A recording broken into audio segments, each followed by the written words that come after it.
आपण आहोत आता राजगुरुनगर तालुक्याच्या पश्चिम भागामध्ये. पूर्व भाग आणि पश्चिम भाग असमतोल किती आहे, जर याचं उदाहरण पाहायचं असेल तर ही आजची घटना बघा. एकीकडे वाढतं औद्योगिकीकरण असेल, इंडस्ट्रियल एरिया वाढलेला असेल, वाढतं गुंठा मंत्री असतील, गुन्हेगारी असेल तिकडं त्या भागात, आणि इकडं जर परिस्थिती पाहिली तर अजून लोकांना पक्क्या स्वरूपात घरही नाही आहेत.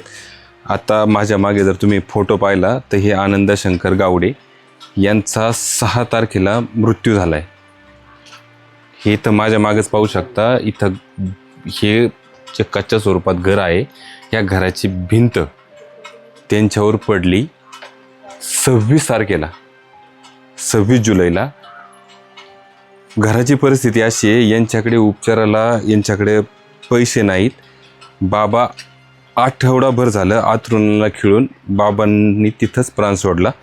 सरकारी यंत्रणा यांच्या पुढे कोण पोचलं नाही. यांना आता विचारलं तर फक्त मला वाटतं सरपंच एकदा येऊन गेले आणि एक फोटो काढून गेले. आणि एक शोकांतिका बघा, 26 तारखेची घटना आहे, आजही ह्या घराला भिंत नाही आहे. ह्या घराला भिंत आजही नाही आहे. वरती ह्या बाजूलाच हे भाग आहे, हा त्यांनी आता तात्पुरत्या स्वरूपात हे पाला आणि कागद टाकून हे झाकलंय आणि आताही भिंत नाही. जर इथून जर तुम्ही मागं पाहिलं, आपण आता हे चासकमान बुरशेवाडीमध्ये आहोत, चासकमान धरणाच्या पाणलोट शेतात, तर मागे जंगल आहे. विशेष म्हणजे बिबट्याचा वावर इथे आहे.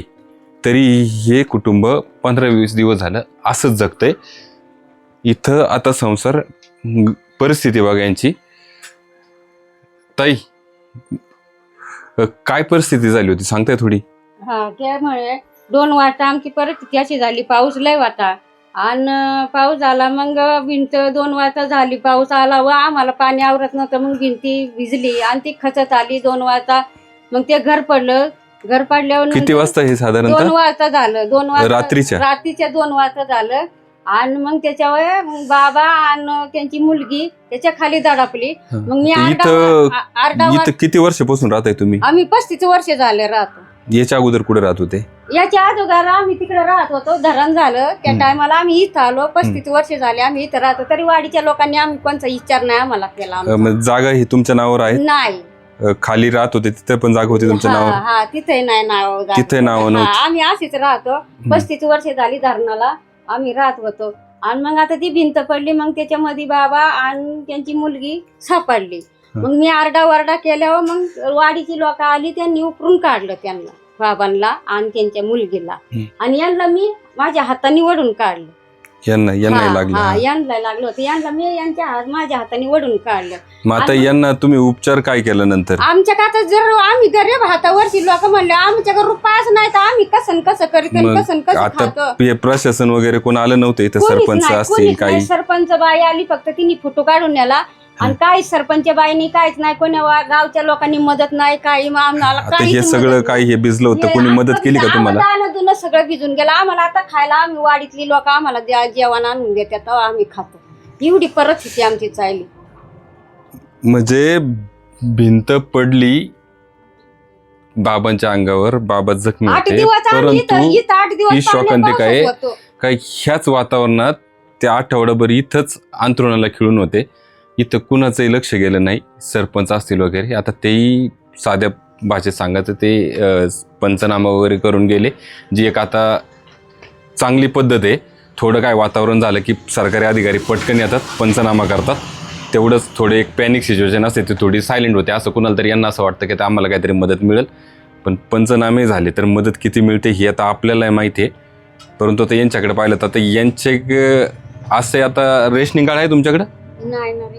मतदान कार्ड आहे, बाबांचं आहे. म्हणजे सरकारी योजनेसाठी तुम्हाला जे पाहिजे रेशनिंग कार्ड ते ह्या लोकांकडे नाहीये. पण मतदान करण्यासाठी जे आधार कार्ड पाहिजे, मतदान कार्ड पाहिजे, ते यांच्याकडे आहे. म्हणजे हे फक्त जी माणसं आहेत ही आता सरकारसाठी नाही आहेत, फक्त राजकीय पक्षांसाठी एक मतदानाचा भाग म्हणून बनवून राहिलेली आहेत, असं कुठंतरी आता मनात येतं. कारण आजही पाहिलं, आज 13 जुलै आहे, 15 दिवस झालं, आजही हे ह्याच परिस्थितीत असेच जगतायत. आता हे घर पाहिलं तुम्ही, इथं गळतंय, ते बाबाच्या फोटोंची तुम्ही परिस्थिती बघा. बघा, ही यांच्याकडं काही नाही, हे अक्षरशः बोलायला शब्द नाही. इथे आता ही घराची जर परिस्थिती पाहिली तर सगळं असं अस्ताव्यस्त पडलेलं आहे. आणि याच्यात जवळजवळ 15-20 दिवस झालं हे असेच काढतायत. हा, पण म्हणून मी तुम्हाला सुरुवातीला सांगितलं, तालुक्यात बसलं, आंबेगाव असेल, जुन्नर असेल, इकडे खेड असेल, पर्यावरणिक असमतोल कसा झालाय तो तुम्हाला इथं स्पष्ट दिसतो. आणि ही खरंच अतिशय म्हणजे दुर्लक्षित भागात ही फक्त आणि फक्त ह्या जी माणसं आहेत, ही माणूस म्हणून नाही तर फक्त एक निवडणुकीचं माध्यम म्हणूनच आता जिवंत आहेत असं म्हणायला आपल्याला काय हरकत नाही. मी विनोद, तुम्ही पाहता पॉलिटिकल खिचडी.